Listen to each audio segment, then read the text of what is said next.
Hello and welcome to another edition of The Verdict. This is where we bring you trending issues and developments around the nation and beyond with the view to informing, educating, as well as helping you to arrive at your own verdict. My name is Komi Olatoye. A warm welcome to you.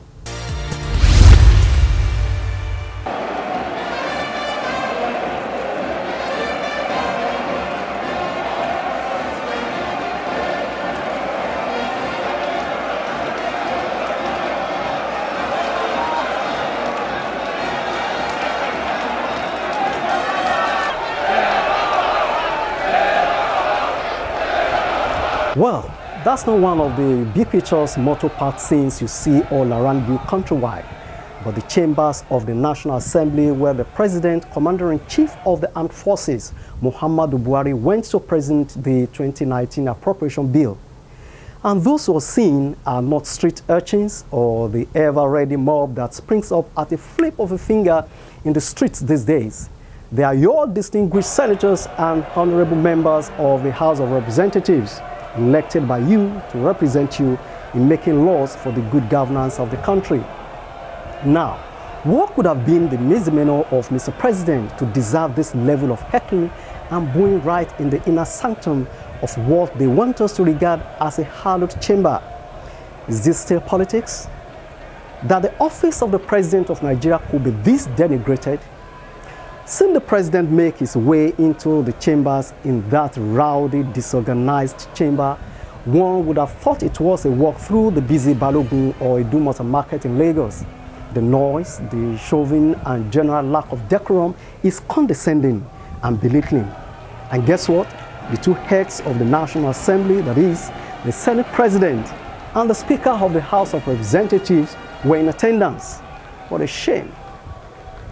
If the President got a hint of what is expected at the welcome, he was prepared for it.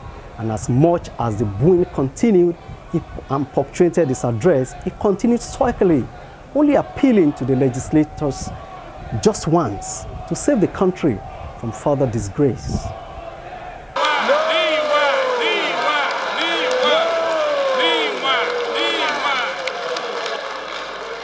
May I appeal to the honorable members that the world is watching us, and we are supposed to be above this. The grounds was that the President came in with spurious figures and data in his address while presenting the appropriation bill. But did he have a preview of the bill or the address beforehand to necessitate such infantile welcome?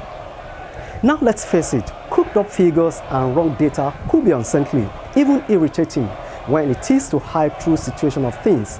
There is no doubt that successive administration in recent past have continued to bandy all sorts of false data to befuddle the citizens.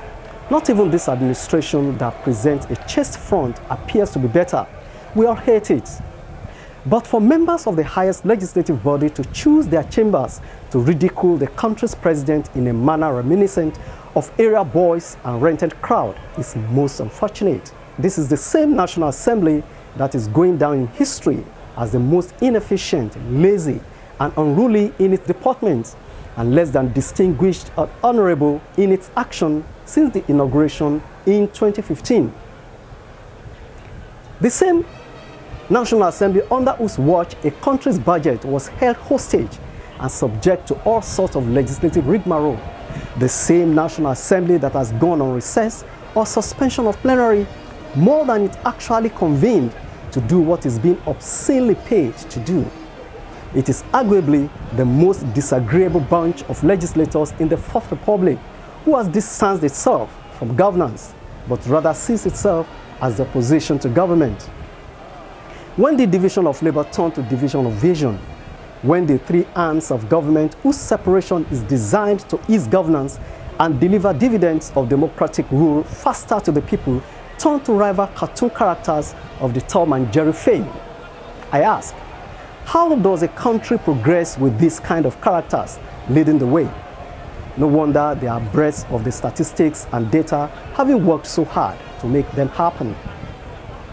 Little wonder many compatriots have remained frustrated, less hopeful, and at the verge of giving up, all because those who are saddled with governance at a critical stage of a country's life hardly understand the times that we're in, the enormity of the responsibility, and the consequences of their action.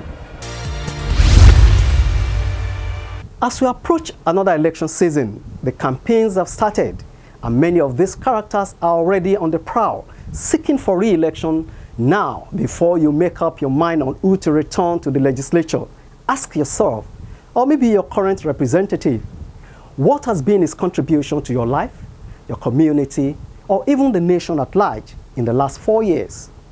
Will you want him for another 4 years? For us, the verdict this time is that no show could be more shameful than what the lawmakers engaged in recently. What's the verdict? Let's keep the conversation going on our social media platform. Watch our past edition of The Verdict on your YouTube channel, AN24 TV. Thanks for keeping a date with us. See you next time. I'm Komi Olatuye. Goodbye.